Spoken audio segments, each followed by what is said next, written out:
बिस्मिल्लाहिर्रहमानिर्रहीम इय्याका नअब्दु व इय्याका नस्तईन। अस्सलाम वालेकुम टू ऑल। हम अपनी आज की क्लास में पॉलिनेशन के ऊपर डिस्कस करने लगे हैं। थोड़ा सा पॉलिनेशन का कॉन्सेप्ट हम लेते हैं, हम देखते हैं कि पॉलिनेशन किसे कहा जाता है। अच्छा देखें, जब मैं बच्चों से पूछता हूं कि पॉलिनेशन किसे कहा जाता है तो वो कहते हैं सर पॉलिनेशन एक ऐसा प्रोसेस है जिसमें एंथर से जो है वो पोलन ग्रेन निकल के स्टिग्मा पे जाए तो इसे पॉलिनेशन कहा जाता है। बिल्कुल सही कहा आप लोगों ने।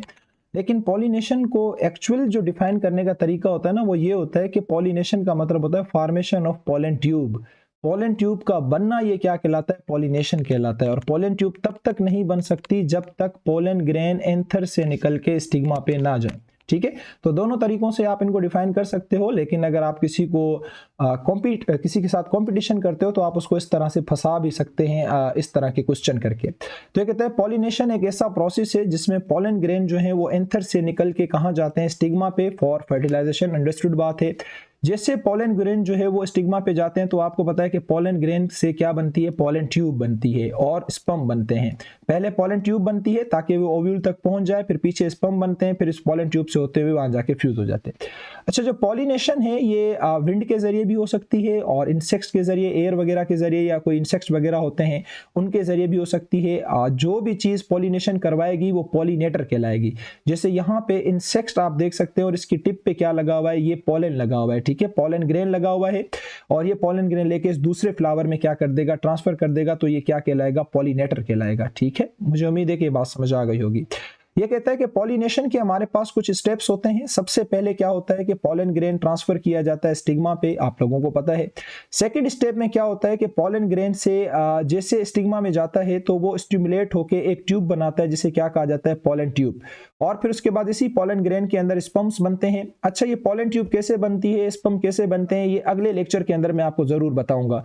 कहीं मैं जब बार बार कहता हूं कि पोलन ग्रेन से स्पर्म बनते हैं, पोलन ट्यूब, तो आपके जहन में आता होगा कैसे बनते हैं। थोड़ा सा इंतजार करो। फिर ये पोलन ट्यूब क्या करेगी? स्पर्म्स को लेगी और स्टिग्मा से ट्रांसफर कर देगी किसके अंदर? ओव्यूल के अंदर, जहां पे ओवम जो है एम्ब्रियो सेक के अंदर मौजूद है और वो स्पर्म जाके एक के साथ मिल जाएगा। नतीजे में फर्टिलाइजेशन हो जाएगी। मैंने कहा जैसे फर्टिलाइजेशन होगी तो एक स्ट्रक्चर बनेगा जिसे हम जाइगोट या एम्ब्रियो कहते हैं। और ये एम्ब्रियो जैसे ग्रो करेगा, जैसे बड़ा होगा, तो ये एम्ब्रियो क्या करता है? मैं बार बार कह रहा था ना ओव्यूल से सीड बनता है, तो अभी बता देता हूं कैसे बनता है। एम्ब्रियो क्या करेगा? एक हार्मोन सीक्रेट करेगा, एक केमिकल सीक्रेट करेगा जिसका नाम ऑक्सिन है। मैं चैप्टर 3 में इसके बारे में बता चुका हूं आप लोगों को।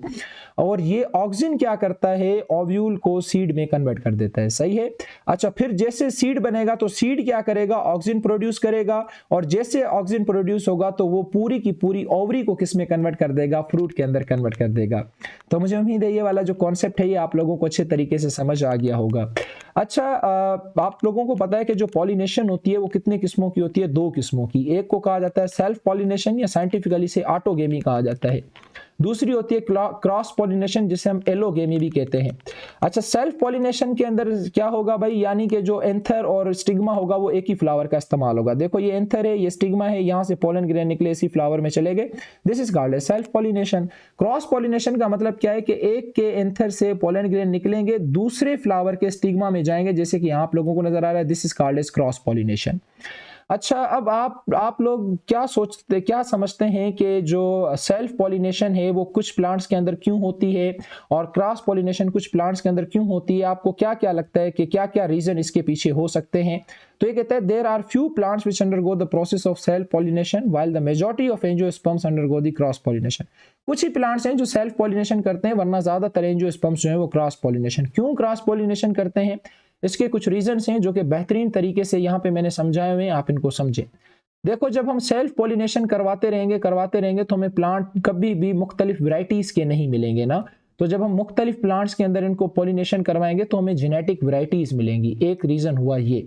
अच्छा, दूसरा तो एक सॉलिड रीजन ये हो सकता है कि वो बेचारा प्लांट है यूनिसेक्सुअल, यानी कि उसके अंदर या तो फिर मेल है या तो फिर क्या है, सिर्फ फीमेल है। तो मजबूरी में उसे क्या करनी पड़ेगी? क्रॉस पॉलिनेशन करनी पड़ेगी। अच्छा, कभी कभी ऐसा होता है कि एक ही फ्लावर के अंदर जो फ्लावर हैं वो कुछ ऐसे केमिकल सीक्रेट करते हैं जो कि पोलन ट्यूब को जाके क्या कर देते हैं? ब्लॉक कर देते हैं। ये पॉलन ट्यूब जो हम बनाते हैं ना, जो कि स्पर्म लेके आती है, तो ये कुछ इसी फ्लावर के कुछ केमिकल्स क्या करते हैं, पॉलन ट्यूब को ब्लॉक कर देते हैं। तो नतीजे में स्पर्म ओवम तक नहीं पहुंच पाते और सेल्फ फर्टिलाइजेशन नहीं हो पाती, सेल्फ पॉलिनेशन नहीं हो पाती। तो मजबूरी में हमें किसकी तरफ जाना पड़ता है, क्रॉस पॉलिनेशन की तरफ। तो क्या लिखा हुआ है, सम फ्लावर्स आर इनकॉम्पेटिबल। इसका इनकॉम्पेटिबल का मतलब क्या होता है, chemicals block the formation of pollen tube. या तो पॉलन ट्यूब बनने नहीं देंगे, या बनेगी तो उसको क्या कर देंगे, ब्लॉक कर देंगे। अच्छा, दूसरा रीजन ये हो सकता है कि अगर हमारे पास एक ही फ्लावर है, उसमें ये मेल है और ये फीमेल है, हो सकता है मेल मेच्योर हो, फीमेल मेच्योर ना हो सकता है फीमेल मेच्योर हो, मेल मेच्योर ना हो, दोनों का मैच्योरेशन टाइम भी तो मुख्तलिफ हो सकता है ना। तो फिर ये मजबूरी में क्रॉस पॉलिनेशन करते हैं। तो स्टेमन and carpel mature at different times, ये भी रीजन हो सकता है।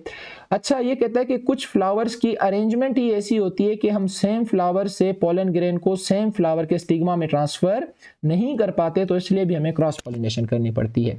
Some plants have typical arrangement of flower so that the pollinator unable to transfer pollen grain from anther to stigma of the same flower। तो मुझे उम्मीद है कि ये 5 रीजन जो मैंने बताए बड़े ही सॉलिड रीजन हैं, आपसे पूछे जा सकते हैं, आप लोगों को ये समझ आ गए होंगे। भाई पोलन ट्यूब का रोल क्या है, अभी मैंने आपको बताया, ये स्पर्म की एक वेहिकल है, स्पर्म की एक गाड़ी है जो कि स्टिग्मा से लेके इसको किस स्टॉप पे पहुंचाती है, एम्ब्रियो सेक में। द एग और ovum produce inside ovule is very well protected, so the flagellated sperm has no slightest chance to reach the ovum। अब फ्लैजिलेटेड जो स्पर्म है उसको कैसे पता चलेगा कि मुझे सीधा जो है वो ओव्यूल के अंदर जाके एम्ब्रियो सेक में जो ओवम पड़ा है उसके साथ फ्यूज होना है, तो उसके लिए उसको डायरेक्शन देनी पड़ेगी। तो डायरेक्शन के लिए हम क्या बनाते हैं, पोलन ट्यूब बनाते हैं, पोलन ग्रेन से बनाते हैं। कैसे बनाते हैं, इसके लिए आपको थोड़ा सा क्या करना पड़ेगा, इंतजार करना पड़ेगा। अच्छा, हम अपनी डिस्कशन को यहीं पे क्या करते हैं, वाइंड अप करते हैं। इंशाल्लाह नेक्स्ट लेक्चर के अंदर मैं आपको बताऊंगा कि स्पर्म से pollen tube, pollen grain, cell, ovum, ये सारी चीज़ें कैसे बनती हैं इंशाल्लाह नेक्स्ट क्लास के अंदर। तब तक के लिए अल्लाह हाफिज़, अपना बहुत सारा ख्याल रखिएगा।